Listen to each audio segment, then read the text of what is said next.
Why is everyone talking about Destiny 2 right now? EA says loot boxes are fun, and we check out the top 10 pre-ordered games. My name's Force, welcome back to the Force feed. Please forgive the stupid hat. It's just, I didn't feel like doing my hair today. It's kind of, I mean, it's really not that bad. It's just, I got that like little side thing here, and then I gotta like take gel and go like this, and nobody wants. It's just a hat, you guys will be fine. First up in the news, why is everyone talking about Destiny 2? What is going on? It's like, it's all in my feed, it's all over Reddit. I can't escape Destiny 2 right now. Well, the reason is because of the recent updates and some of the stuff that's coming in the future. So in the last video, we talked about the fact that quite recently they peaked at reaching over 1 million active daily players. And there's a lot of things going into the kind of resurgence of Destiny 2 at the moment. So we had that Season of Opulence update that people are just amazed by. And with that, Destiny 2 is a really amazing package right now, just filled with content. We've got the dungeons and raids, the open world, all the quests and everything. But then there's the Gambit system, there's weapon forging, the Crucible, exotic quests, titles, triumphs, collections, and the Menagerie and Chalice systems that were added with the Season of Opulence. All of this stuff is just leading to the fact that Destiny feels so much better now than it did when it launched, which again, we touched on in the last video. So besides the fact that the game's gotten better with these updates, like what is the, I can't get over the fact that I'm wearing this stupid hat. I mean, I look like an idiot, but I can't wear it this way, because then like, what is this? Like, what's this look like? Brooding shadow news guy? I can't, I'm not doing no hat, just get over it. All right, hat's back on. So besides the updates that we have right now, there's also the Vidoc, where Bungie kind of laid out their plans for the future of the game. In it, they talk about the Shadowkeep update that's coming in the fall, which re-adds the moon location. They're also going to have much more of an RPG focus going forward with a big update to the skill system. They're adding customization to armor. They're also going to be adding finishing moves. There's the new light free-to-play update coming. And also, with their future of Destiny, what they're talking about is trying to grow and change the game, evolving it over time. It sounds like what they want to do is kind of turn Destiny 2 into more of the MMO formula, where instead of just moving right on to Destiny 3, they want to keep expanding upon the game and build the world out so it's larger and larger and more stuff to do. Basically what MMOs have been doing for a long time. You look at World of Warcraft, like 1,000 expansions in, or Elder Scrolls Online with all of their updates, or Guild Wars 2, or Final Fantasy 14. Like, these games just keep getting bigger and more expansive over time. That's kind of what it sounded like they're looking to do. They also just yesterday announced changes to the Eververse in-game shop, which the player base has seemed very happy about. And then you've just got the fact that there's not much competition. In like the MMO light looter shooter space, what do we got? Division seems to be doing okay, but I'm not hearing a lot of hubbub about it. Obviously Anthem just fell flat on its face. I mean, I don't even know if that game's gonna get revived at this point. The situation seems so dire. The biggest competition for Destiny 2 right now is the upcoming launch of Borderlands Free.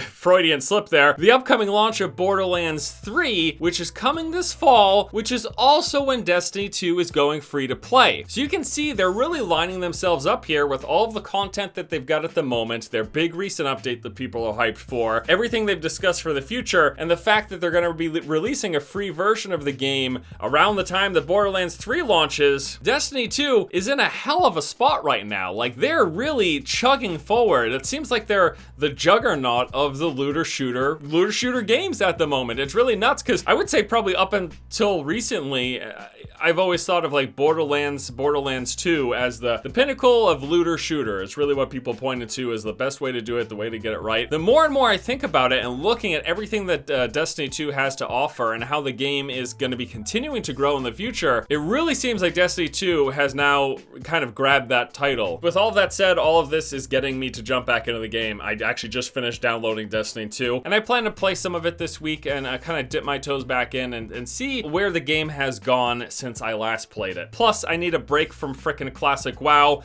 because the past like week and a half, I've been practicing speed leveling runs. That's about as exciting as it sounds.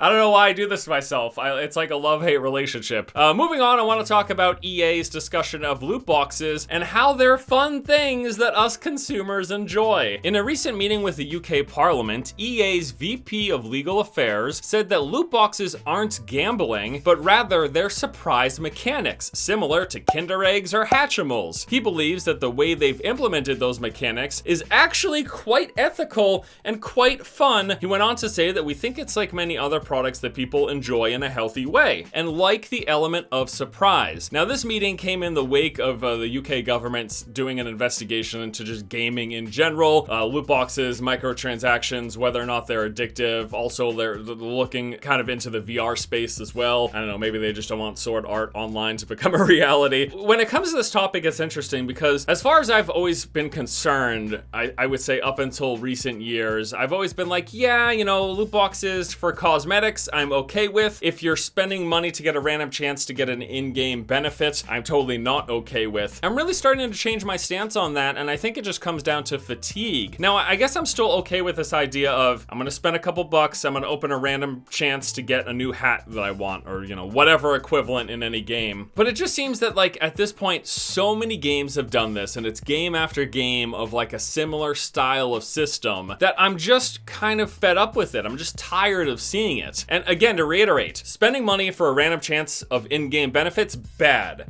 Spending money for a random chance of cosmetics, less egregious, but I'm also still not thrilled with it, and I'm getting more and more annoyed as time goes on of seeing these systems pop up in every game. There's plenty of arguments like why this is kind of the lesser of two evils. Like, would you rather keep paying for expansions onto a game and paying for new DLCs, or would you rather the game company just make money through random cosmetics? It's like, yeah, I can understand that argument, but you also have the people that say, you know what, if I bought the game already for $60, I don't want any random loot boxes. And then that's the other thing. It comes down to, are we talking about cosmetic loot boxes in a free-to-play game or cosmetic loot boxes in a game that you spent 40, 50, 60 bucks on already? Because those are also two different conversations. But this, first of all, this guy's refusal to actually use the word loot boxes, he refused to. Instead, he called them surprise mechanics. It's like, it doesn't matter what the f you call them, it's still the same basic effect. They also talked a bit about how like loot boxes pertain to gambling and whether or not you can consider them gambling or not. Again, if you're spending money for a chance at a random item in a game, but you can't pull that value out of the game, I don't know if it's 100% gambling, but it's still the same mechanism as gambling. Even if you're not turning it into real money, you're not spending money for a chance to get more money, you are still spending money for a random chance to get something of value to you, even if it's not like physical currency. And then this also makes me just wonder about my whole childhood and my obsession with Magic the Gathering, because I know loot boxes have been constantly compared to like trading card games. And yeah, in Magic, through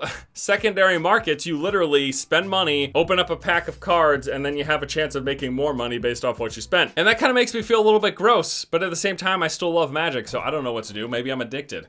Maybe I got a problem. What's it to you? And lastly in news today, let's talk about the top 10 pre-ordered games. This information coming out of E3. According to GameStop's database, these are the top 10 pre-ordered games: Call of Duty Modern Warfare, Pokemon Sword and Shield, Final Fantasy VII Remake, Cyberpunk, Borderlands 3, Link's Awakening, Jedi Fallen Order, Gears 5, Super Mario Maker, and Crash Team Racing Nitro Fueled. That goes from most to least pre-ordered, but according to GameStop. So a couple things I want to talk about here. First off, stop pre-ordering games. I don't know how many times we have to have this conversation, but I guess the people who are pre-ordering games from GameStop maybe aren't like a large portion of the people who are watching a video like this. There's really no reason nowadays to pre-order games. I know like the super fans of franchises want to pre-order for bonuses, like, hey, you got this little plastic piece of shit that you can put on your mantle. Kind of like this, but actually, first of all, this isn't plastic, it's fabric, and I didn't pay for it. Blizzard gave it to me, so checkmate. That just makes me a corporate shill. The second part of it, though, is this is the top 10 pre-ordered games according to GameStop. Now, I know that GameStop makes a large portion of their revenue from the used game sales. People bring in a game and then they sell it for like 5 times what they paid that person for that game. I'm curious, like, how many people actually pre-order from GameStop compared to the people buying and downloading digitally or purchasing from other retailers like Best Buy or Walmart or, you know, wherever they sell games in your region of the world. Yeah, I just wanted to bring this list up because I saw it pop up and I thought it was kind of interesting, but probably avoid pre-ordering games for the most part. Wait for reviews and all that stuff. This is a tired conversation. Most of you guys know this by now. And with that, we're gonna wrap up today's episode of the feed. Thank you guys so much for watching. I'll promise to try to not wear a hat again. I just couldn't do this hair on the video. I just didn't want to do this entire video with this hair, and I really didn't feel like putting shit in my hair because it like gets all sticky and stuff, and then I gotta wash it out and use a bunch of soap. And anyways, thanks for watching today's gaming news. Hope you all enjoyed it. This has been Force, and you have just been debated. Suckers!